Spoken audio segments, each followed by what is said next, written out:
Welcome to the Doodling Dino. I'm Josh Cotton, paleoartist and dinosaur expert. For the uninitiated, a paleoartist is basically a time-traveling wildlife artist. I help scientists, storytellers, and product manufacturers bring dinosaurs and other prehistoric creatures back to life. Today we're talking about the science of Disney Pixar's The Good Dinosaur.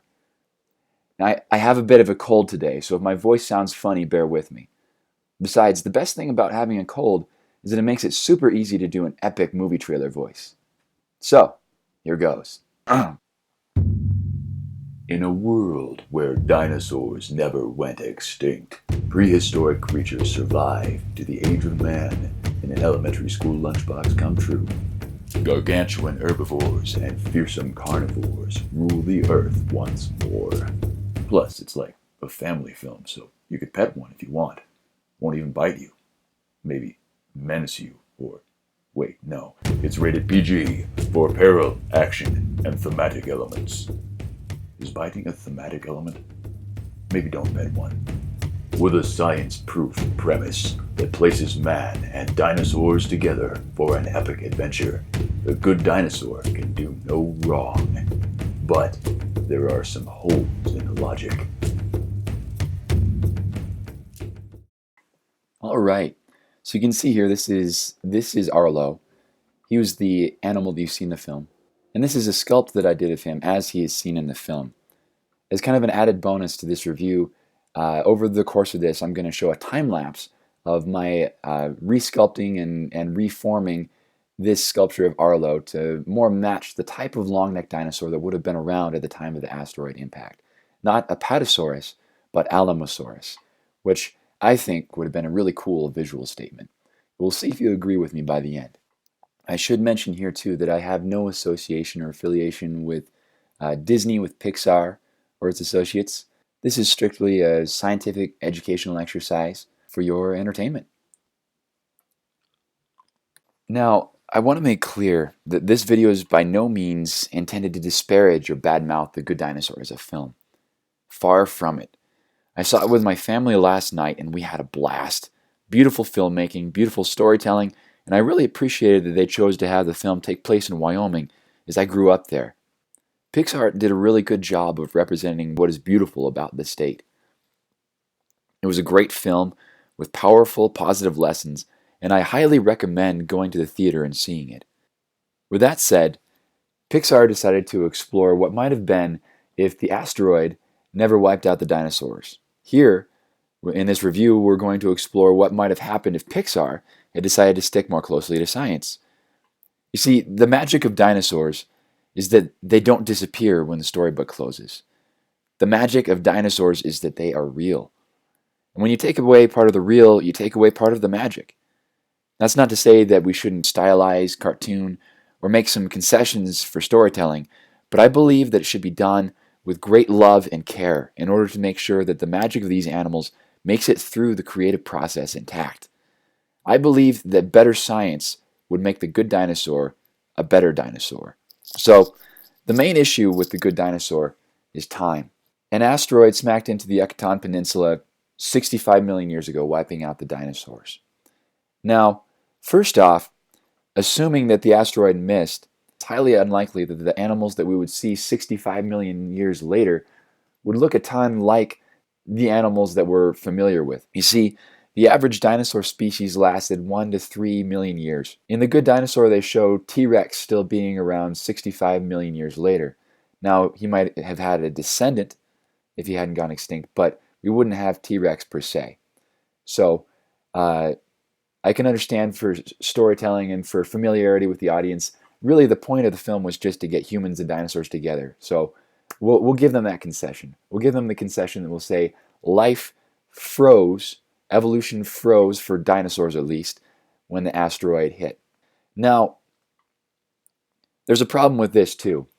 You see, not all the dinosaurs in The Good Dinosaur were around at the time that the asteroid hit.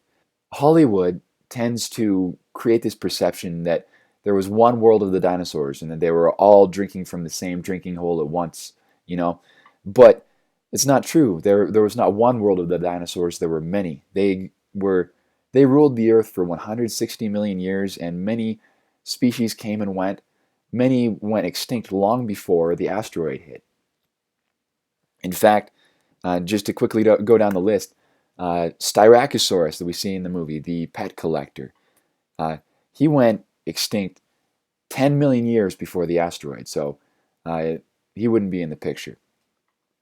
Now, there were other horned dinosaurs that you could replace him with and still be accurate, but Styracosaurus wouldn't have been around. Pteranodon and Nectoterus, or Pteranodon and Nyctosaurus, and the other pterosaurs that we see there.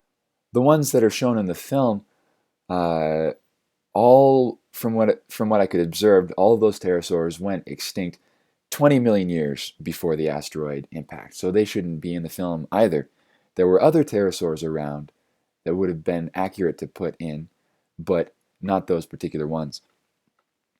Stegosaurus is mentioned 80 million years too late.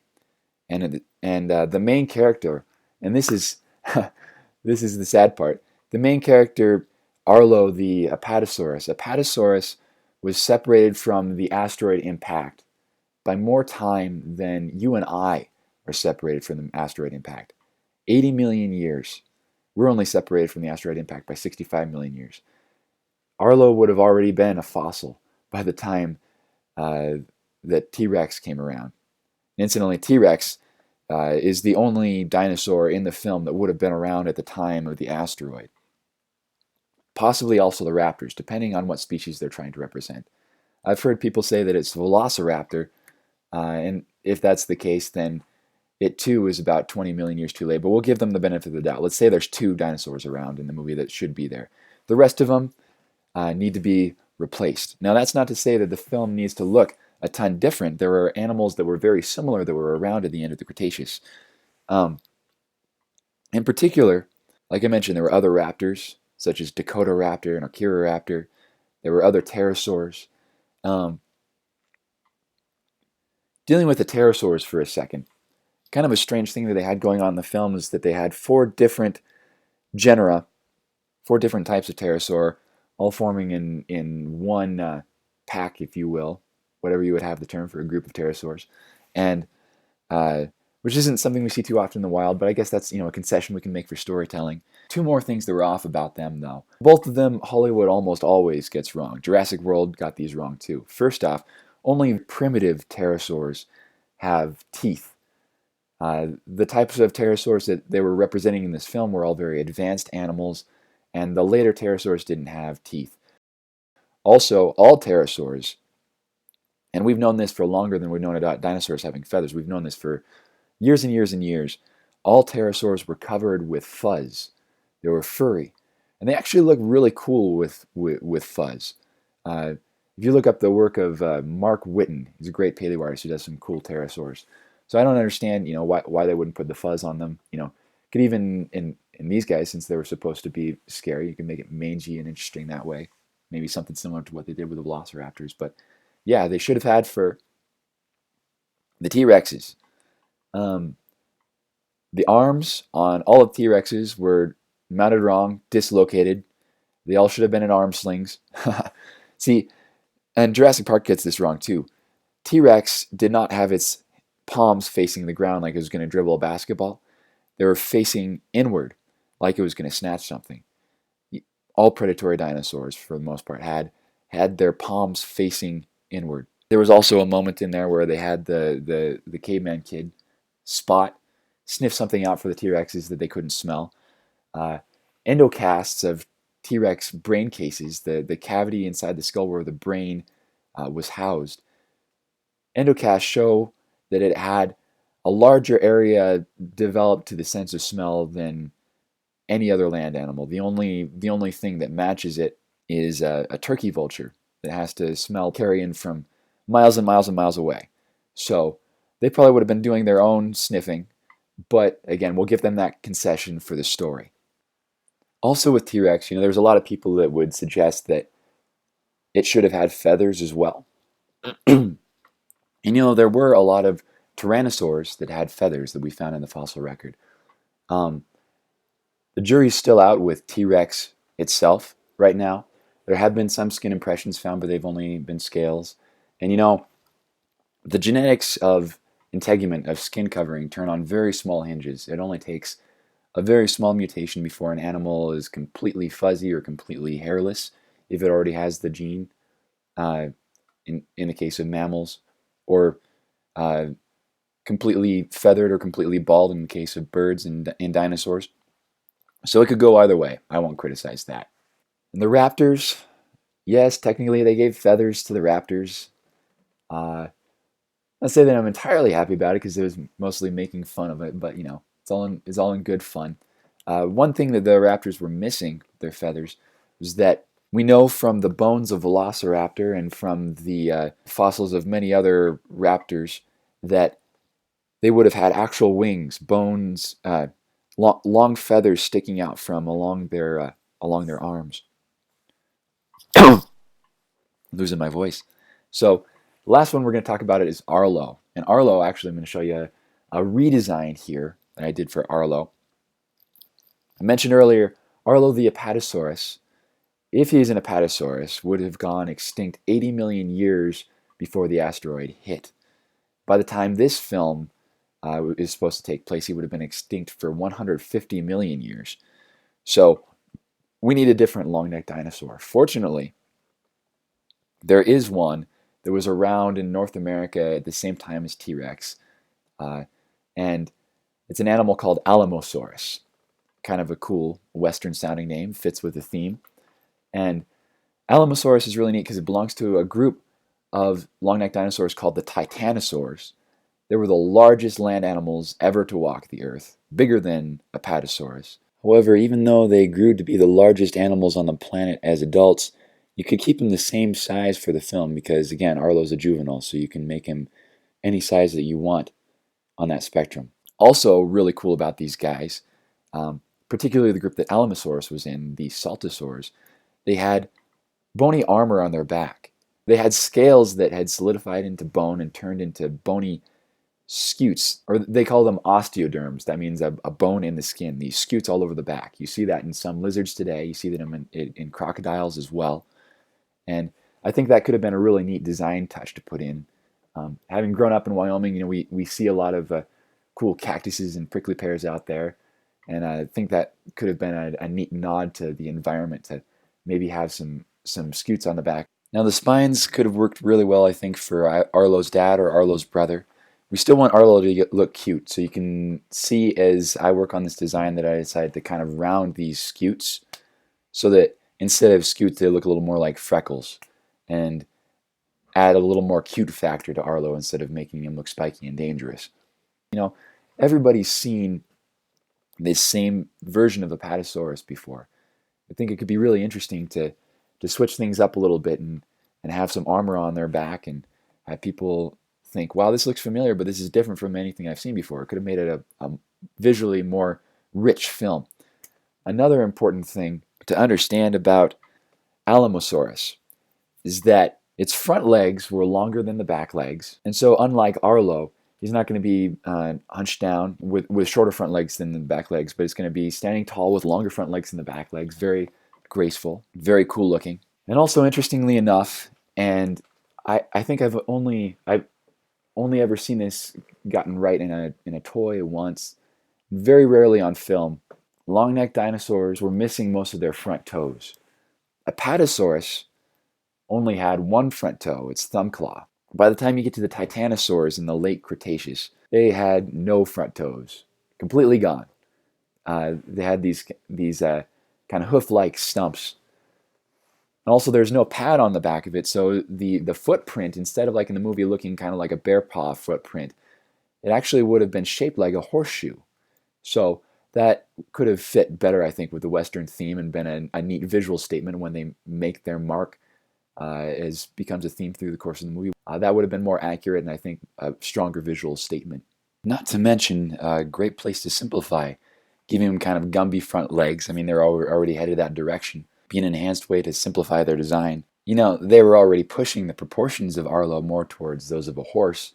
Sauropods, these long-necked dinosaurs, the Titanosaurs, they had much longer upper arms than is depicted in Arlo. Arlo has a very short humerus, like you see in a horse, and then a longer forearm and wrist. And that's not how sauropods were built, but it's how horses were built. So I think that the pushing the horse hoof or the horseshoe shaped foot of the sauropods could have been another great way to push that aspect of Arlo's design. And lastly, I did this redesign, this sculpt before I actually had the chance to go and see the film. And after having watched the film and knowing Arlo a little bit better, I probably would have tried to push the childlike proportions a little bit more. He's a little bit lanky right now. I'd probably give him a bit bigger head and maybe bigger feet and push things a little more round, a little more cute. And this is just kind of a launching off point. The purpose of doing this particular sculpt was to show that he could be done accurately and still fit in with the same film. Ideally, you would go in from the beginning with this scientific knowledge. An idea like the scutes on his back, the armor on his back, that could influence the entirety of the design. And ideally, instead of just doing this one design like I've done here, if you're to hire me as a manufacturer or as a film or video game maker, I would do, dozens and dozens of different sketches until you found the direction that you wanted to go.